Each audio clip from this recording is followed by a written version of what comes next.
Vamos abrir a nossa Bíblia Sagrada, por gentileza. Eu estou com um texto no coração, bem conhecido de todos nós. Uma das mensagens mais conhecidas entre nós pregadores. Evangelho do Senhor Jesus, segundo Marcos, capítulo de número 4.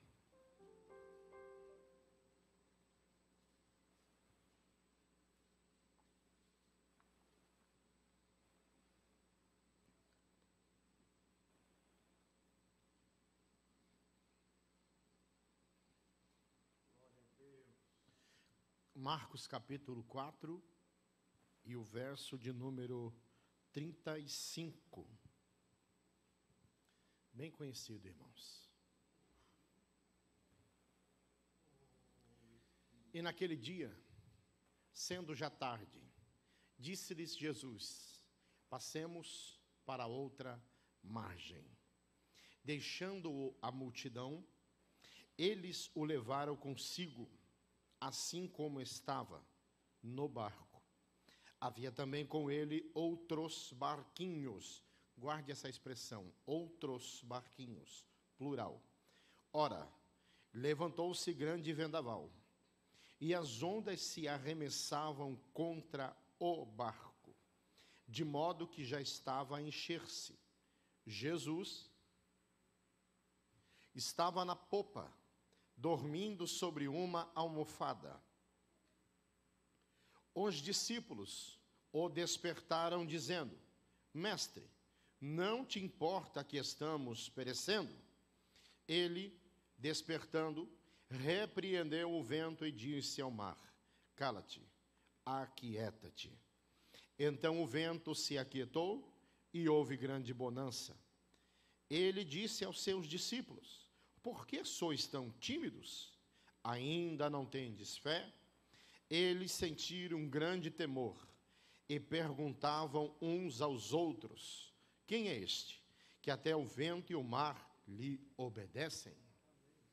Olha para o irmão que está do seu lado e diga para ele: Meu irmão, você pode sentar.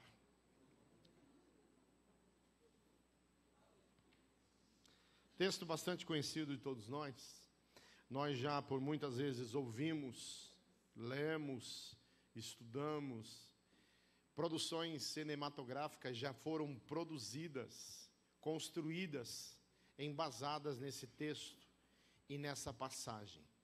Essa passagem ela é tão contundente, ela é tão marcante na vida dos discípulos, que os três, tanto Marcos como Mateus e como Lucas, vão registrar de forma categórica e complementar este fato que vai encabeçar um grande milagre, um grande feito de Jesus, que não só abrangia as pessoas, os seus males, as suas moléstias, as suas dores, as suas limitações, os seus problemas, mas também aqui vai entrar dentro daquilo que Deus pode fazer através de Jesus, a ação do Senhor na natureza, que abrange o intelecto, o entendimento dos discípulos, vai ser devidamente marcado,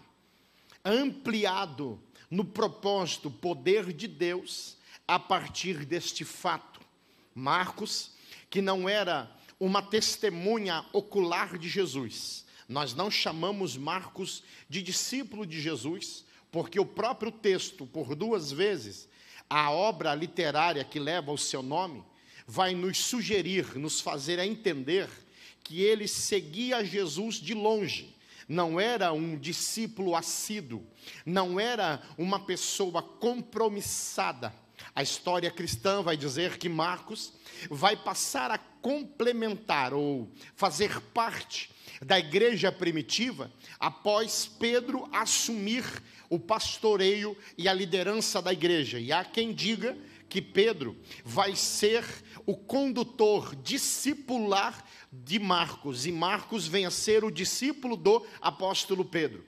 Então aquilo que Marcos ou João Marcos está escrevendo, ou a sua obra literária, ele tem pelo menos 3 fontes que garantem a veracidade dos fatos. A primeira, a orientação do Espírito, obviamente, lógico, mas ele vai se embasar naquilo que Pedro conta para ele. Naquilo que Pedro conta para ele, no detalhe da obra literária de Marcos, a escrita de Marcos, a construção do Evangelho segundo Marcos, ela vai ser profundamente ligada àquilo que Pedro viveu nas suas experiências com Jesus. A segunda possibilidade está dentro daquilo que a sua mãe, Maria era uma das Marias que compunham a igreja primitiva. A história vai nos dizer que havia pelo menos 6 Marias na Bíblia. 5 delas eram discípulos de Jesus. E uma está no capítulo 16 de Romanos, que morava na cidade de Roma e que tinha uma igreja na sua casa e vai ser auxiliadora do ministério na igreja de Roma também. Maria, mãe de João Marcos, vai abrir as portas da sua casa para Jesus celebrar algumas reuniões específicas no segundo andar, no cenáculo. E provavelmente, em algum momento que Maria testemunhava, testificava, elucidava os feitos de Jesus no decorrer do seu ministério, Marcos foi absorvendo aquela informação. E a terceira fonte de informação é a própria visibilidade de Marcos, em dados momentos quando ele estava presente nos feitos e ministrações de Jesus. Quando ele está desenrolando a sua obra literária, Marcos vai escrever a primeira porção do Evangelho. E quando ele está sobre a influência do Espírito e a narrativa de Pedro, a narrativa de Maria e aquilo que ele visualizou, ele vai escrever a sua obra. E quando ele chega no capítulo 4, ele vai registrar algo que não é natural para os romanos, já que Marcos vai escrever a porção do seu evangelho para a evangelização dos próprios romanos. Mateus escreveu para os judeus, Marcos para os romanos, Lucas para os gregos e João para os da Ásia ou do mundo todo antigo, por assim dizer. Ele vai escrever a sua obra e os romanos não se encantam por obras ilustrativas num quesito parabólico, diferente dos gregos que gostam de raciocinar, gostam de pesquisar, gostam de argumentar, de conversar. Os romanos gostam de uma obra mais rasgada, mais objetiva, num contexto de superação de alguém que estava no fracasso, no medo, na derrota, na angústia, na luta, na tribulação, e em dado momento ele vai passar por uma virada, ou por um giro, por uma movimentação de 180 graus, que vai culminar com a superação daquela situação adversa. Mas Marcos, no capítulo 4, ele vai inserir um contexto parabólico, vai ilustrar, vai narrar a ilustração de Jesus a respeito dos limiares da nossa fé. A parábola do semeador, a parábola da candeia, a parábola da semente, a parábola do grão de mostarda. O capítulo 4, ele é praticamente um capítulo parabólico, porque a partir do verso 35 até o verso 41, o ato de Jesus apaziguar a tempestade também parece um contexto parabólico para alguns, mas isso é um fato. E dentro desse contexto, pano de fundo para Jesus apaziguar a tempestade está dentro daquilo que ele está ensinando. Ele vai ensinar a sua multidão, seus discípulos. Jesus era munido de 2 recursos de oratória: a pregação para o arrependido, para quem precisava se arrepender, para quem precisava se converter. Ele pregava o arrependimento, ele pregava a chegada do reino dos céus, ele pregava a manifestação da glória de Deus em Cristo, para que o pecador se reconciliasse com Deus. Após crer nessa mensagem de pregação para o arrependimento, ele entrava dentro do contexto de discipulado, e para o discipulado ou para a formação da igreja, a ferramenta que Jesus usava era o ensino. E o ensino, ele trazia crescimento, ele trazia molde, ele trazia doutrina, ele trazia formação, ele trazia aprendizado, ele trazia envolvimento na sua mensagem para produzir luz no entendimento dos seus ouvintes e para que os seus ouvintes, sendo discípulos, reproduzisse a outras pessoas o aprendizado do discurso ou da mensagem de Jesus. Mas o recurso de ensinamento de Jesus, ele era munido de duas estratégias: através da palavra falada. Na palavra falada, ou aquilo que era dito, ele ensinava grandes verdades do reino de Deus, através de parábolas. Parábolas que falam para a igreja, mas que falam da sociedade. Parábolas que falam de Israel, mas o ensinamento é para a igreja.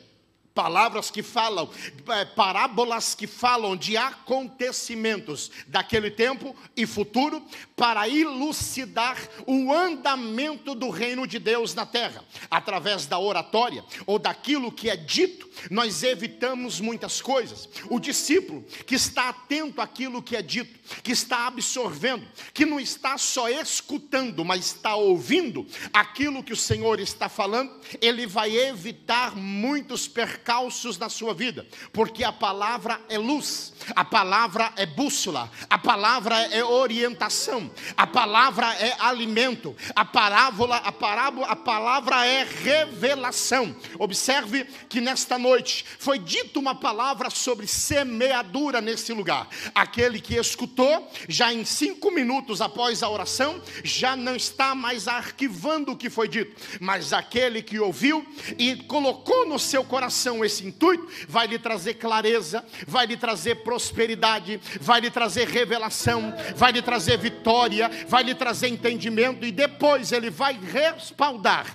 aquilo que ele viveu, e outras pessoas vão seguir os seus passos e aquilo que ele ouviu. A estratégia de Jesus era essa: aquele que ouve e guarda as minhas palavras. É muito dito isso no Novo Testamento: aquele que ouve, aquele que guarda, aquele que ouve, guarda, pratica, aquele que ouve, guarda e prega, aquele que ouve e absorve, aquele que reflete, aquele que passa a examinar, a memorizar aquilo que Jesus está dizendo. Essa é a primeira estratégia, e isso produz crescimento, isso produz sabedoria, isso produz entendimento, isso produz maturidade, isso produz discernimento. Isso Jesus usava para preparar e produzir na igreja, uma igreja madura, uma igreja poderosa, uma igreja desenvolvida, uma igreja relevante, uma igreja missional, uma igreja evangelística, uma igreja avivada, uma igreja poderosa através dos limiares da palavra. Agora eu entro naquilo que eu li. A segunda estratégia do ensino é o ensino através da experiência vivida. Aquilo que eu não ouço, aquilo que eu não guardo, aquilo que eu não absorvo, aquilo que eu não entendo, aquilo que eu não examino, aquilo que eu não memorizo, através do discurso falado, da mensagem pregada, não propriamente só na Bíblia, mas aquilo que nós lemos, aquilo que nós ouvimos com o culto de ensino, o culto de quinta, a escola dominical, o culto da vitória, o culto da família, o culto de ceia e as reuniões metódicas da nossa igreja, para nos trazer informação, aquilo que eu não ouço, aquilo que eu não presto atenção. Deus vai me colocar numa situação de experiência vivida para desenvolver o projeto dele na minha vida. Se você observar o primeiro verso até o verso de número 34, a parábola do semeador, a palavra da candeia, a parábola da semente, a parábola do grão de mostarda, a base para todo esse contexto é o desenrolar da fé. Para semear é preciso ter ter fé para entender que a candeia não pode ficar escondida, e a candeia iluminando é a fé crescente e outros parâmetros, e também o grão de mostarda, também a base é a fé. Quem não ouviu, quem não guardou, quem não absorveu, Jesus vai envolvê-los na segunda estratégia, e a segunda estratégia é a experiência vivida, e aquilo que a experiência vivida me passa, tem o poder de me fazer guardar, aprender, crescer naquilo que eu não prestei atenção quando o culto ou a mensagem estava sendo desenrolada. Então ele vai usar dentro de um campo daquilo que é natural, para pelo menos 40% do colégio apostólico. A maioria dos discípulos eram pessoas que dominavam barco, navegação, mar, entendiam de vento. Então ele vai usar algo que para o discípulo é natural. Ele vai dar uma ordem natural. Ele vai dar uma ordem que para alguém não há dificuldade nenhuma de exercer. Ora, vamos atravessar para o outro lado. Embora o texto venha nos sugerir uma adversidade nessa situação. Observe o verso de número 35. Naquele dia, sendo já tarde. A expressão sendo já tarde, provavelmente ela foi proferida por Pedro, e Pedro passou para Marcos, e Marcos escreveu. Por que a expressão sendo já tarde? Provavelmente estava na hora do sol se pôr, estava na hora do sol se recolher, estava na hora de anoitecer, próximo ao anoitecer naquele lugar, e era natural as pessoas daquela região se ausentarem da praia e retornarem para sua casa diante do chegar do anoitecer. E diante desse tempo, Pedro vai olhar a ordem de Jesus e vai deduzir uma coisa: já é tarde. Mas aquilo que Pedro diz não é relevante diante daquilo que Jesus quer fazer. É tarde para Pedro, mas Jesus quer fazer alguma coisa. É tarde para o tempo, mas o Senhor está liberando uma palavra para a vida desse pessoal, e alguma coisa maravilhosa vai acontecer. Eu vou dar um pause nesse texto. Levante uma das suas mãos, por favor. Pode ser tarde para o médico, pode ser tarde para o juiz, pode ser tarde para o advogado, pode ser tarde para o tratamento, mas se ele liberar uma palavra, o tarde do homem vai cair por terra, porque a palavra dele é mais poderosa. Pode ser tarde para o discípulo, mas não é tarde para quem está liberando uma palavra. Oh, aleluia. Oh, bendito é o nome do Senhor. É tarde para Pedro.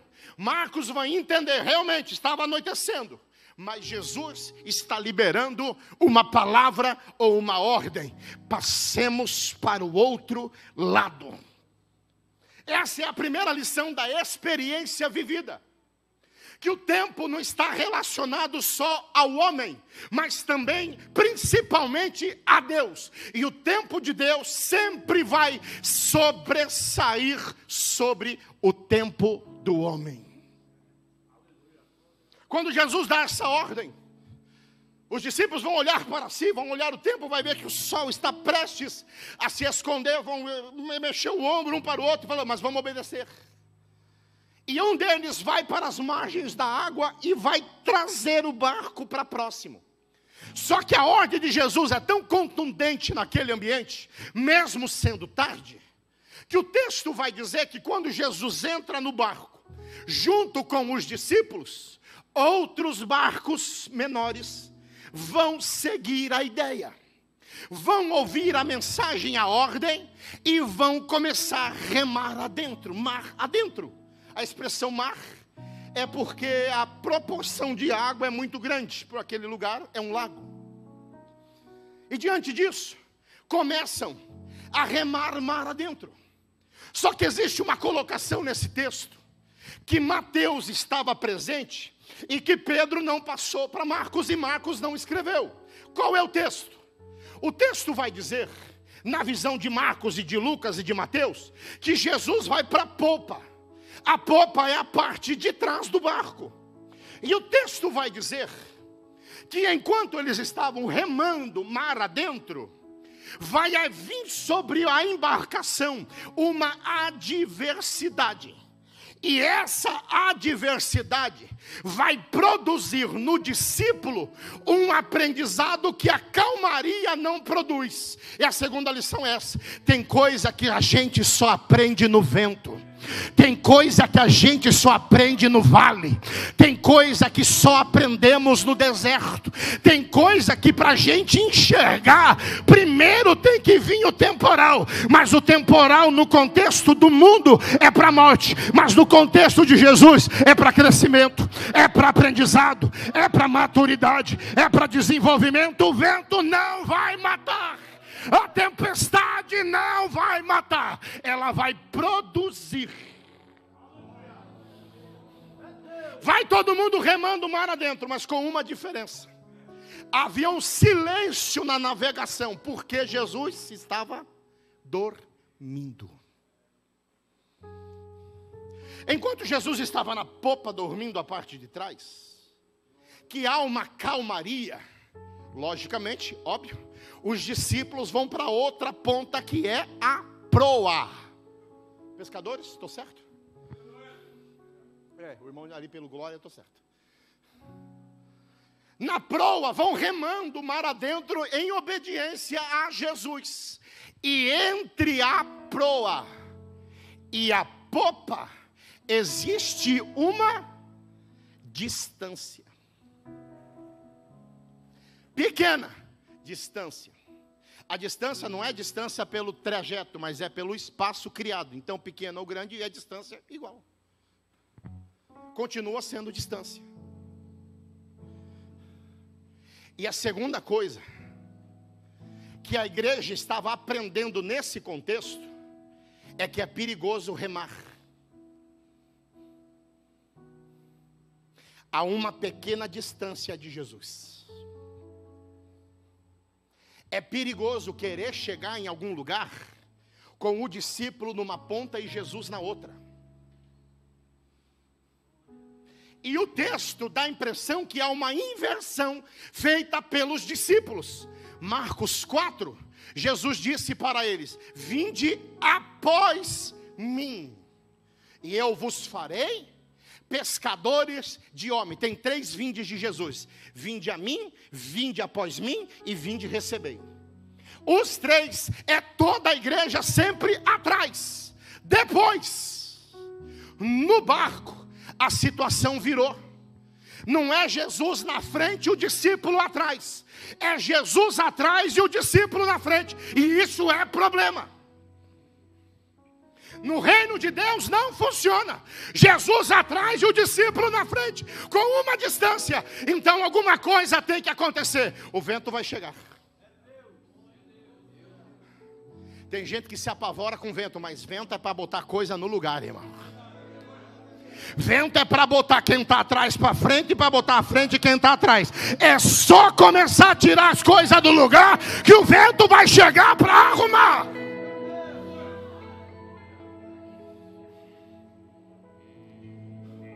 Discípulo na proa, vá lá abaixo, ele está dormindo.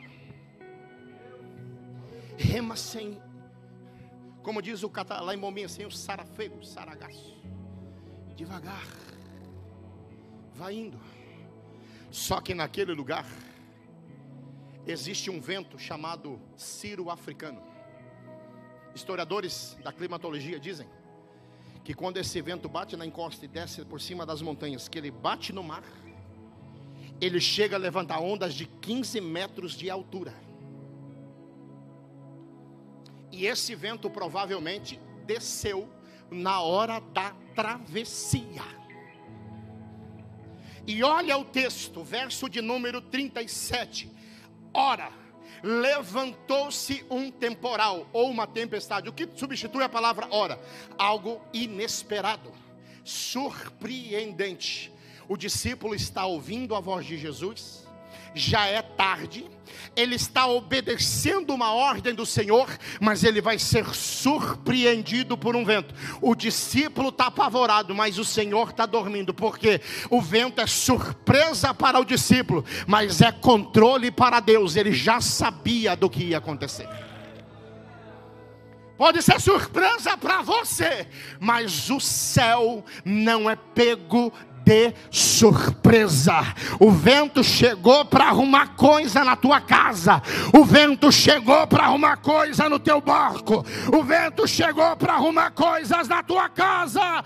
Deixa o vento soprar.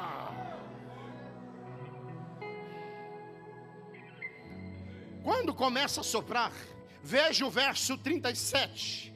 Havia outros barquinhos, plural.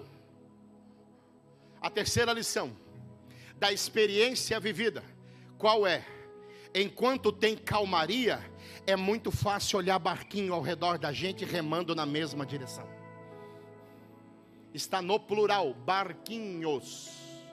O barco que Jesus deu uma ordem foi acompanhado por uma série de outros barcos.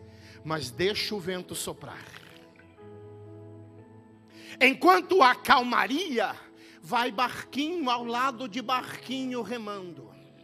O vento desceu, formou-se uma tempestade. O texto diz: as ondas se arremessavam contra o barco, singular. Os barquinhos que estavam na companhia do barco dos discípulos olharam para a situação, olharam para o barco e disseram: para nós não dá, nós vamos voltar. Terceira lição: a tempestade vai te deixar sozinho. Por que, pregador? Primeiro, para você saber quem anda remando ao teu lado. E quem não aguenta remar do teu lado no temporal, ele não serve para viver a bonança que vem depois. Então Deus vai tirar antes. Segunda verdade. Qual é a verdade, pregador? Os barcos têm que voltar. Por quê? Porque se ficar um barco e ele estender a corda para o barco de Jesus, e ele sobreviveu ao temporal, ele vai dizer: sobreviveu porque eu estendi a mão. Sobreviveu porque eu ajudei Felipe. Sobreviveu Murilo porque eu dei uma ajeitadinha. Então Deus vai deixar o vento levar quem ele quer. Ô irmão, você perdeu de dar glória a Deus. Eu vou repetir porque eu sei que você está entendendo. E a igreja aqui é inteligente. Deus vai deixar o pessoal recuar. Vai desaparecer gente. Não vai sentar do teu lado mais. Isso não é teoria de divisão, não. É agir de Deus. Deus vai deixar o barco sozinho. Porque a glória dele, o que vai acontecer é para a glória dele. O aprendizado é teu. Então aguenta o vento e aguenta a gente indo embora. Mas você não pode voltar atrás. Feche os seus olhos, por favor. Uramas, alabacante, uramas. Urecanchore cantarabaia chore becantore lerabaia sore abacanchoraia can. O vento está soprando, mas alguém grita do barco: nós não podemos voltar. O vento está soprando, tem gente desaparecendo, gente sumindo, gente voltando, mas alguém vai gritar no barco: ele deu uma ordem, nós temos que continuar. A bonança é boa, a calmaria é boa, mas a tempestade vem para preparar. Aguenta!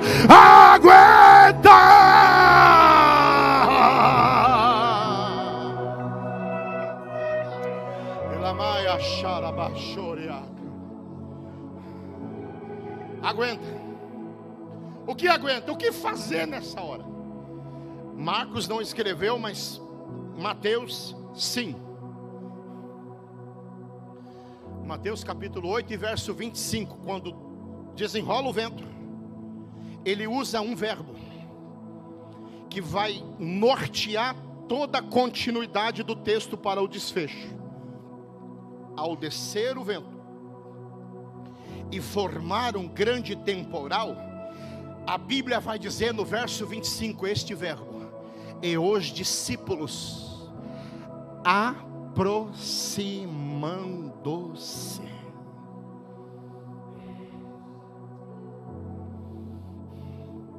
A calmaria colocou o discípulo numa ponta e Jesus na outra.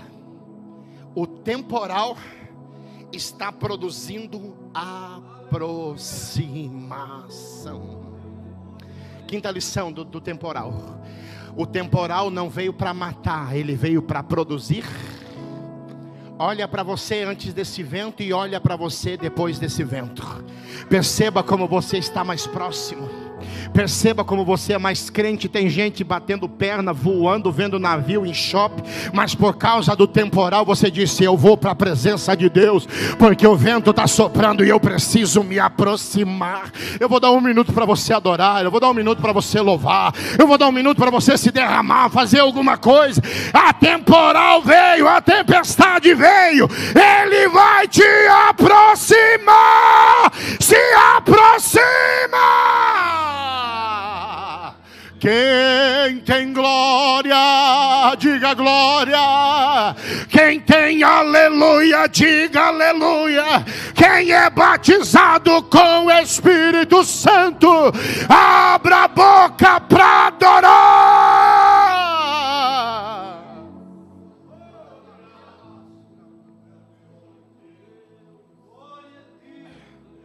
Está produzindo, o temporal está produzindo aproximação. Está produzindo aproximação. E com a aproximação vai produzir a sexta coisa que estava ausente no barco. Qual é?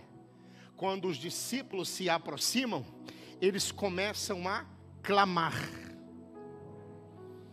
A nossa forma de enxergar clamar é só falar alto. Mas para o hebreu é falar alto e gesticular, demonstrando desespero, aflição profunda, necessidade de uma intervenção imediata. Quando o texto diz: e os discípulos aproximando para clamar, vai quebrar todo o silêncio que havia no barco. Nós estamos ficando calados demais, irmão. Nós estamos ficando em silêncio demais. Então as tempestades estão vindo para quebrar os nossos silêncios, para nos aproximar. A gente está se distanciando demais e ficando calado demais. Então o temporal está vindo para trazer para perto e para produzir clamor. Clamor no contexto não é só desabafo, é construir relacionamento. Eu preciso de ajuda.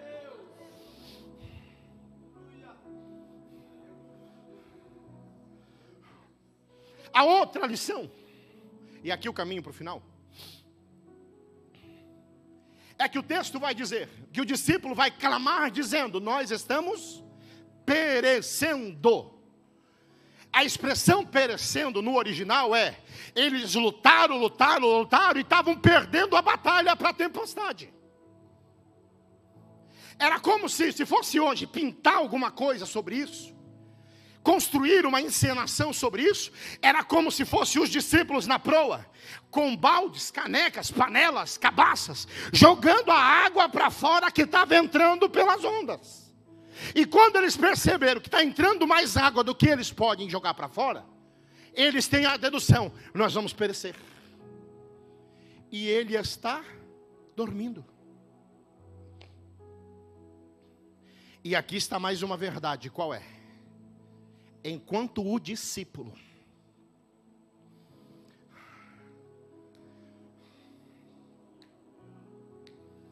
luta com as suas próprias mãos na tempestade, a mão de Deus não se movimenta. Enquanto o discípulo quer fazer do jeito dele no barco, vai continuar entrando água. Enquanto ele quer fazer, é do meu jeito. Eu sou assim mesmo. Eu nasci assim e sou assim. Tem uma tradição para você. Para você que diz que é assim, nasceu assim e vai morrer assim. João 3, e Jesus disse: é necessário nascer de novo. Quer fazer do teu jeito? O temporal continua, a água continua, mas a hora que você dizer: eu não aguento e eu vou falar com ele, é você que vai descansar e ele vai agir. não dá mais para nós, vamos clamar a Ele. E eles vão se aproximar e clamar. Jesus vai despertar como homem, vai se colocar de pé, vai repreender o vento, vai acalmar o mar, produzindo nos discípulos temor. Lembra que a introdução da mensagem eu estava falando que eu estava batendo na tecla da parábola sobre questões de fé? Desenrolar de fé, aplicar a fé, crescer a fé, amadurecer a fé, alimentar a fé. Lembra? Ele vai dizer, ainda não tendes fé?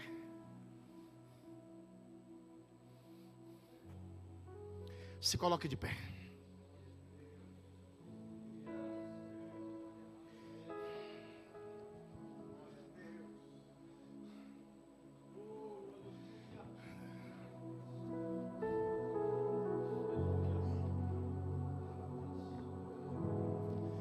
Olha o texto. Ressalte comigo aqui no texto a palavra grande. Grande temporal, grande temor e grande bonança. O temporal é grande, mas o que Deus vai fazer, temor, também é grande. E a bonança é menor? É na mesma proporção. O temporal é grande, mas a bonança que está vindo aí vem na mesma proporção. Pregador, não entendi. Comece a olhar todo tipo de vento que está vindo na tua direção, e pela força do vento e a fúria do mar, você pode calcular a grandeza daquilo que Deus vai fazer quando chegar a bonança. Não desista.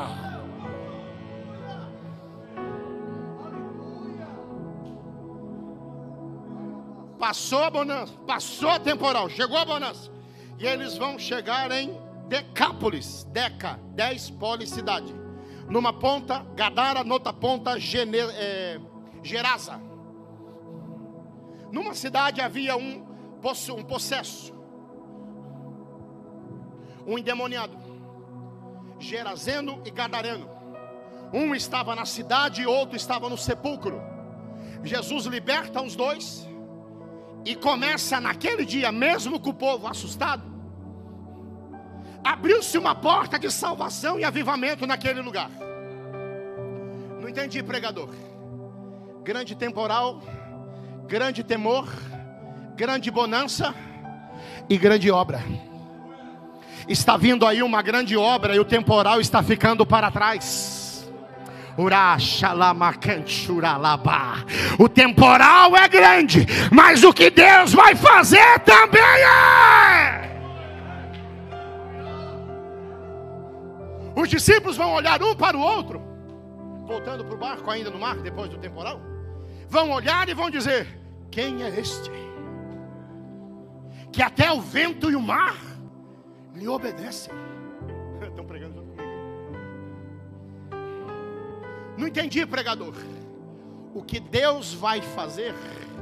O vento é ora veio um vento, surpreendeu o vento. O discípulo dizendo, quem é este? O que é isso? O que Deus vai fazer depois do vento também vai surpreender quem está no barco. O temporal surpreende, mas o que Deus vai fazer, Ele também vai surpreender a tua casa. Xandora Macanchuramas.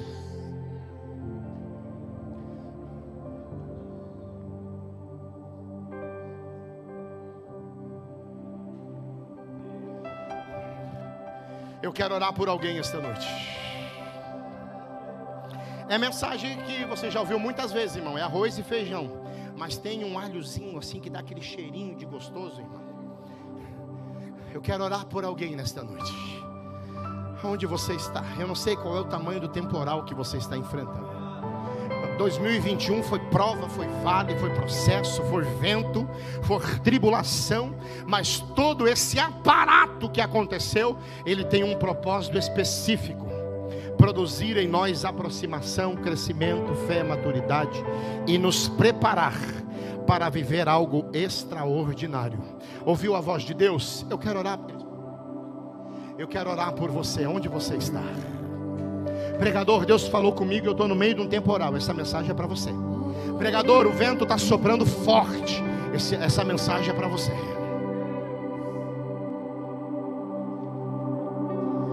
Deus vai na frente, abrindo o caminho, quebrando as correntes, tirando os espinhos, ordena os anjos para contigo lutar. Ele abre as portas para ninguém mais fechar.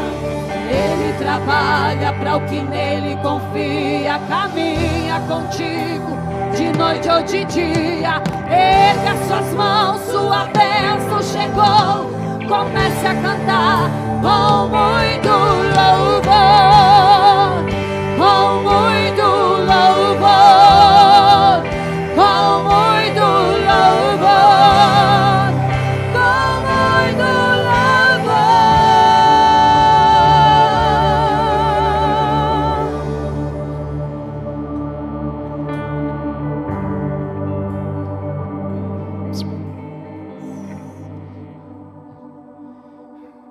A oportunidade é Deus quem dá. A mensagem é o pregador quem prega. Mas a aproximação é você quem faz. Saia mais próximo nesta noite. Clame nesta noite. Clame pela tua casa. Você pode orar por alguém, pode vir representar alguém que está passando num temporal terrível e não teve forças de chegar aqui. Você pode representar.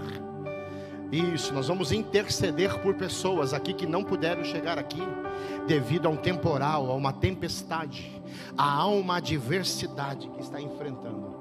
Aonde você está? Ora Xandora Macanchuramas. Oh, aleluia. Ele vai surpreender a tua vida. Ele vai surpreender a tua casa. Ele vai surpreender a tua família. Ora Yaxanduraba Canturaba Xandará. Aleluia, aleluia, aleluia. A gente precisa entender o que Deus está falando.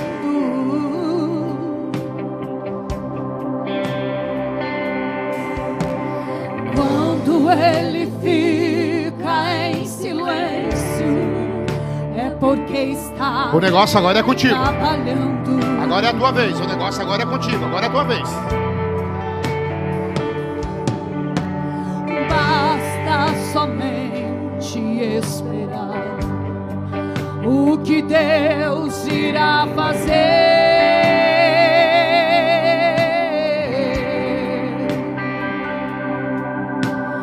Quando Ele estende suas mãos, Ele vai. é hora de vencer. Oh, glória! Então louve, simplesmente louve. Tá chorando, louve. Precisando, louve. Tá sofrendo, louve. Não importa, louve. Seu louvor invade os céus.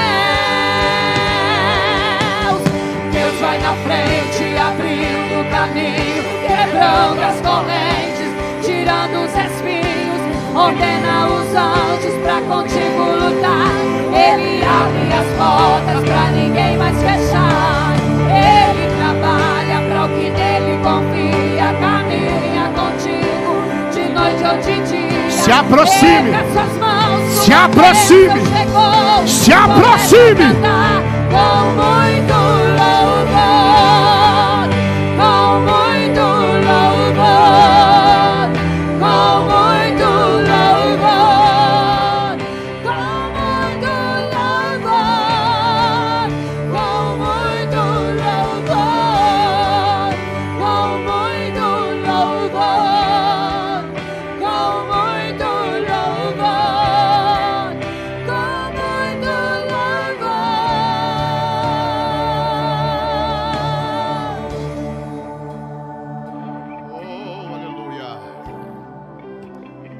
temos alguém esta noite que ouviu a palavra, foi tocada pelo Senhor e deseja entregar a sua vida a Jesus essa noite, reconciliando ou aceitando Ele como Salvador da sua vida, reconciliando com Ele. Faça um sinal com a mão. O vento está soprando, a tempestade chegou, te surpreendeu, e tudo isso está para que essa noite acontecesse e você voltasse a se aproximar, se relacionar, caminhar firme na presença do Senhor. Aonde você está? Aonde você está? Não temos? Uma última coisa. O vento está soprando para você sair da proa e ir para a polpa. Sai da proa. Deixa Ele assumir a frente do negócio, que a coisa vai resolver. Senhor, eu te louvo, eu te agradeço, te bendigo, te exalto, te glorifico, nosso Senhor e nosso Pai. Obrigado por trazer cada um de nós aqui esta noite, para ouvir a Tua palavra, ser edificado pela mensagem. Eu me uno à oração dos Teus servos, que intercede pelo Teu povo e por essas vidas nessa noite. Entra com providência nessa casa, entra com providência nesse lar, entra com providência nessa família. Repreende este mal, este vento, este mar, e traz bonança para o teu filho com este aprendizado, Senhor. Tudo para a honra e para a glória do teu santo nome, Pai, em nome de Jesus. Amém e amém. Abrace alguém e diga para ele: o Senhor vai te socorrer nesse temporal. Deus vai na frente, abrindo o caminho, quebrando as correntes, tirando os espinhos, ordena os anjos para contigo lutar. Ele abre as portas para ninguém mais fechar. Ele trabalha para o que nele confia, caminha contigo de noite ou de dia. Erga suas mãos, sua bênção chegou. Comece a cantar com muito louvor, com muito louvor, com adore, muito louvor. cante ao Senhor, cante.